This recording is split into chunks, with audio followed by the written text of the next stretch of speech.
Hey, boys and girls, welcome back to Stories with Sally. I am so happy to have a very special read aloud to share with you today. Now, I know that some of you are going back to school this week, and I know that this year is a little bit different.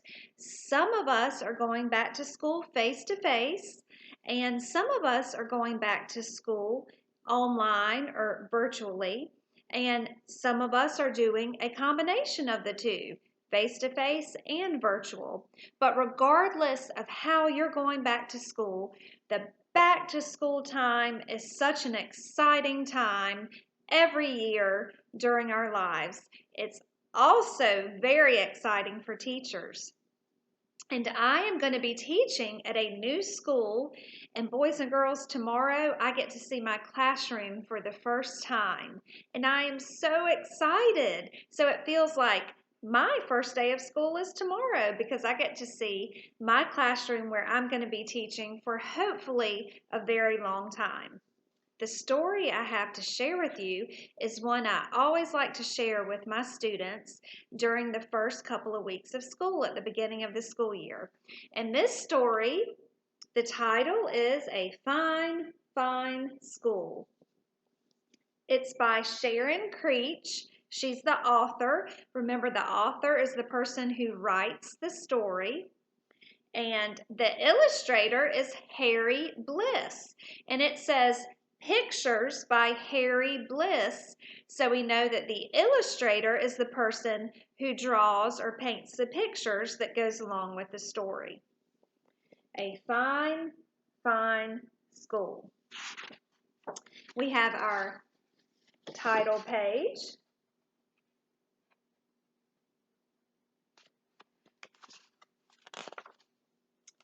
And then we have the copyright page. Now, boys and girls, before I begin reading, I want you to think about, during this read aloud, I want you to think about the characters, the setting, and the plot. Remember the characters. The characters are who are in the story. The setting is where and when the story takes place. And the plot includes the problem and the solution and all the sequence of events of the story. So that's what I want you to think about during this read aloud.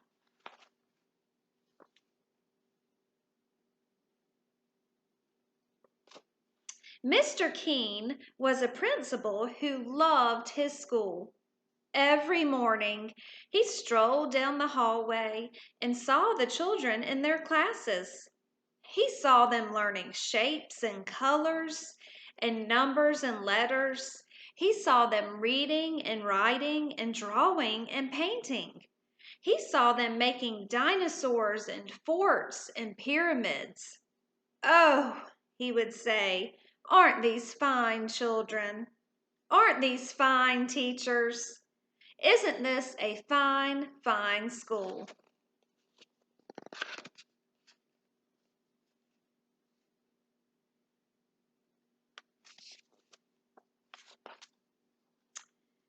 Near Mr. Keene's school, Tilly lived with her parents and her brother and her dog, Beans, in a small house next to a big tree. On Mondays and Tuesdays and Wednesdays and Thursdays and Fridays, Tilly went off to school.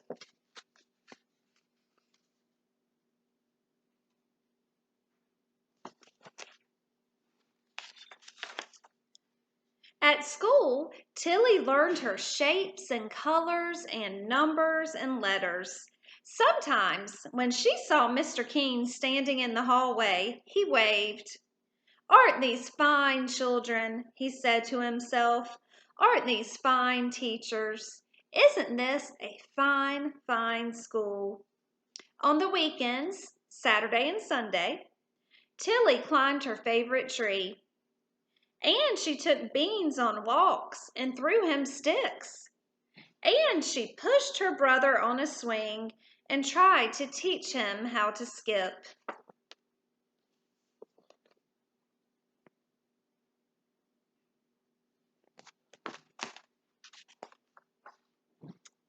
But on Mondays and Tuesdays and Wednesdays and Thursdays and Fridays, Tilly went off to school. Beans and her brother did not like to see her go. "Hurry, hurry, hurry home," her brother called. One day, Mr. King called all the students and teachers together and said, "This is such a fine, fine school. I love this school. Let's have more school. From now on, let's have school on Saturdays too." The teachers and the students did not want to go to school on Saturdays, but no one knew how to tell Mr. King that. He was so proud of the children and the teachers, of all the learning they were doing every day.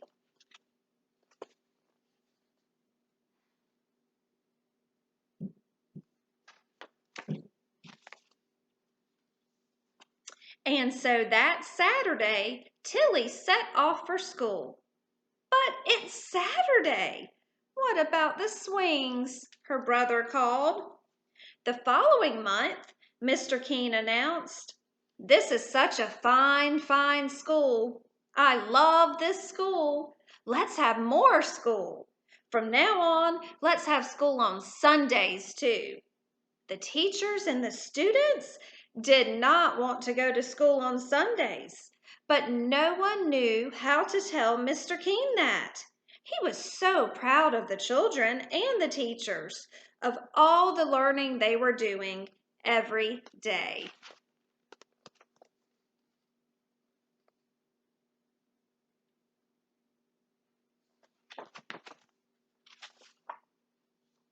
The following month, Mr. King called everyone together and said, "This is such a fine, fine school. I love this school. Let's have more school. From now on, let's have school on holidays too, on Easter and Ramadan and Thanksgiving and Christmas and Hanukkah, on all the holidays on every calendar." The teachers and the students did not want to go to school on holidays, but no one knew how to tell Mr. King that. He was so proud of the children and the teachers, of all the learning they were doing every day.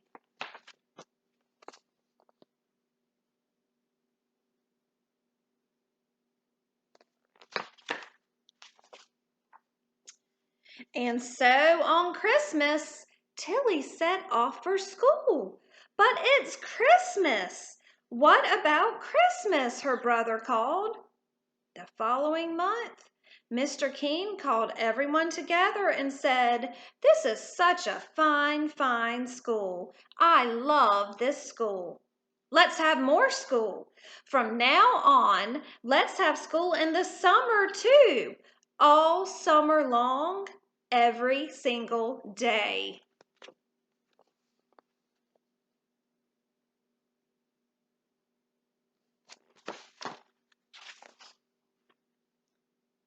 "How much we will learn," he said. "We can learn everything. We will learn all about numbers and letters, colors and shapes, the Romans and the Egyptians and the Greeks. We will learn about dinosaurs and castles and everything. We will learn everything." The teachers and the students did not want to go to school on Saturdays and Sundays and holidays and all summer long, every single day. But no one knew how to tell Mr. King that. He was so proud of the children and the teachers, of all the learning they were doing every day.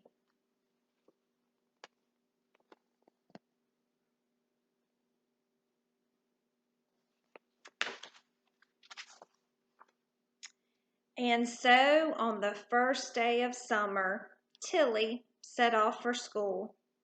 "But it's summer. What about summer?" her brother called. And that day, Tilly went to see Mr. King. She stood in his office in front of his desk.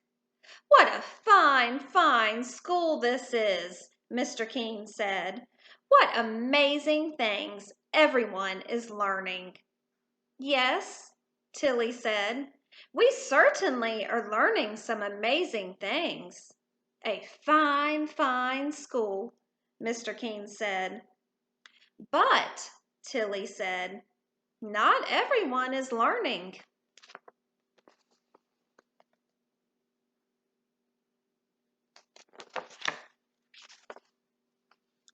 "What?" Mr. King said. He looked very worried. "Who? Who isn't learning? Tell me, and I will see that they learn." "My dog Beans hasn't learned how to sit," Tilly said, "and he hasn't learned how to jump over the creek." "Oh," Mr. King said, "and my little brother hasn't learned how to swing or skip." "Oh," Mr. King said, "and she said. "But you go to school," Mr. King said, "to our fine, fine school." "True," Tilly said, "but I haven't learned how to climb very high in my tree, and I haven't learned how to sit in my tree for a whole hour." "Oh," Mr. King said.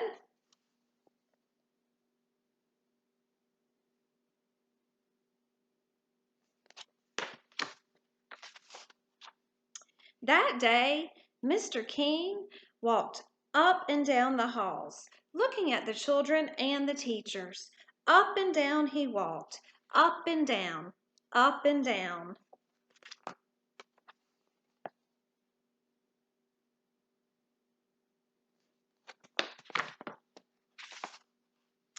The next morning, Mr. King called everyone together. The children and the teachers were very worried.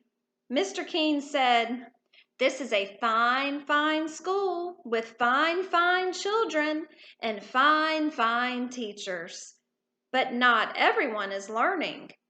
The children and the teachers were very, very worried. Mr. King said, "There are dogs who need to learn how to sit and how to jump creeks." What did he mean? Was he going to make their dogs come to school? There are little brothers and sisters who need to learn how to swing and how to skip. What did he mean? Was he going to make their younger brothers and sisters come to school too? The children and the teachers were very, very worried.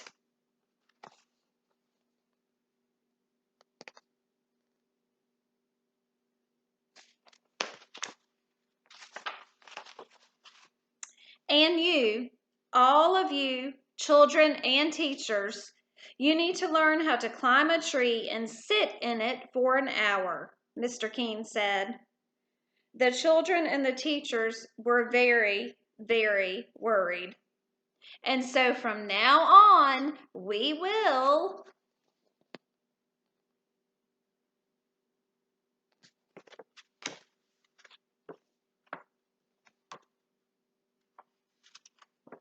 not have school on Saturdays or Sundays or holidays or in the summer. A huge, enormous roaring cheer soared up to the ceiling and floated out the windows so that everyone in the town heard the fine, fine children and the fine, fine teachers shout, "Fine, fine, fine."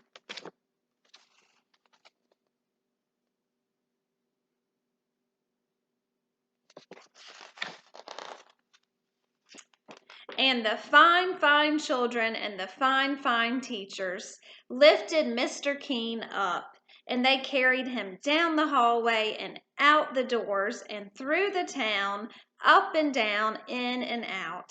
And everywhere they went, the people said, "What a fine, fine school with such fine, fine teachers and fine, fine children and a fine, fine principal."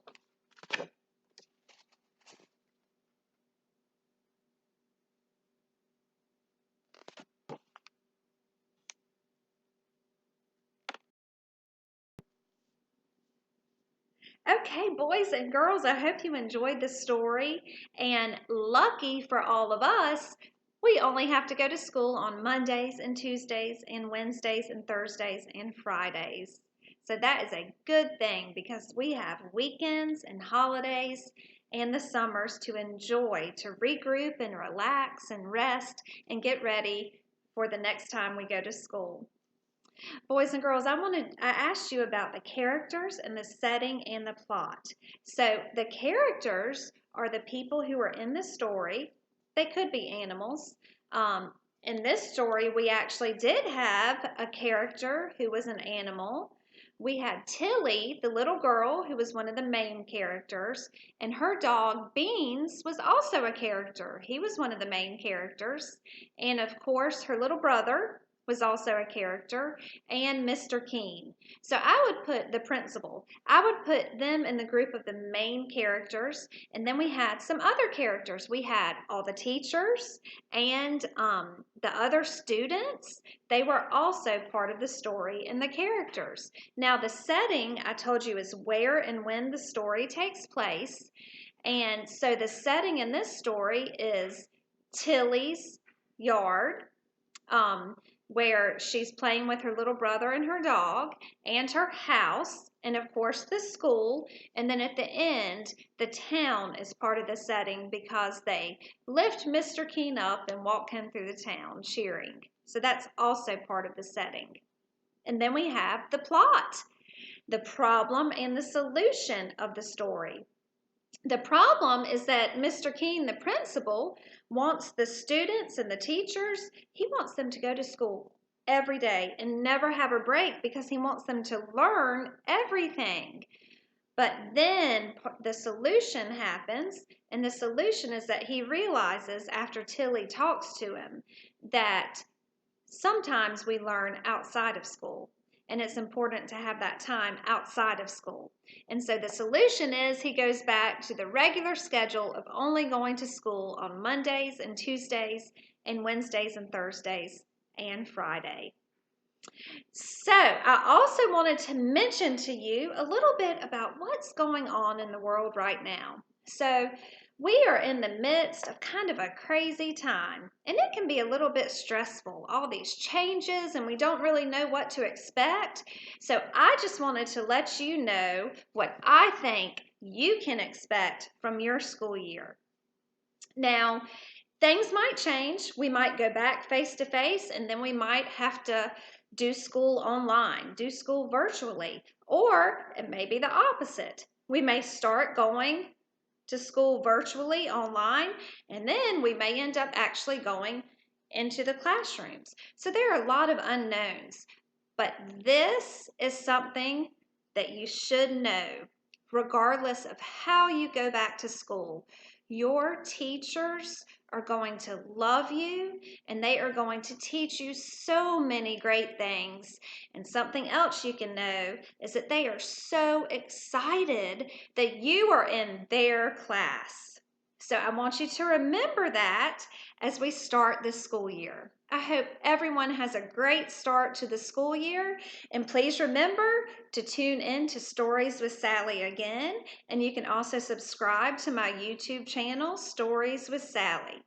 Thank you so much. See you next time.